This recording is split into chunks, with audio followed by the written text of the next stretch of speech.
भारत के यशस्वी प्रधानमंत्री श्री नरेंद्र मोदी जी को সম্প্রতি হত্যার হুমকি পেয়েছেন বলিউড অভিনেত্রী ও বিজেপি সাংসদ কঙ্গনা। এ বিষয়ে পুলিশের সাহায্য চেয়েছেন তিনি।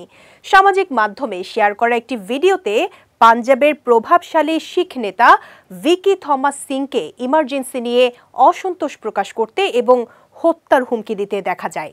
শিখ সম্প্রদায়ের দাবি, ইমার্জেন্সি সিনেমায় দেখানো গল্প তাদের মর্যাদাহানি করছে। তারা ছবি মুক্তি আটকানোর জোর দাবিও জানিয়েছেন। এবার তো সরাসরি খুনের হুমকি দেয়া হলো কঙ্গনাকে। সামাজিক মাধ্যমে ছড়িয়ে পড়া ভিডিওতে ভিকি থমাস সিংকে বলতে শোনা যায়, ইতিহাস বদলানো যায় না।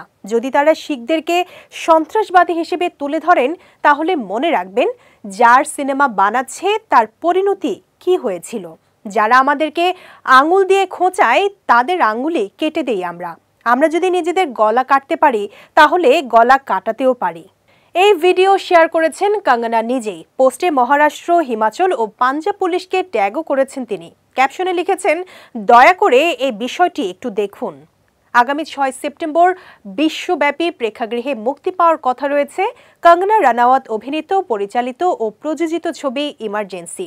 গণতান্ত্রিক ভারতের অন্ধকারতম সময়ের ঝলক হিসেবে ইমার্জেন্সি পিরিয়ডকে ছবির ট্রেলারে তুলে ধরা হয়েছে।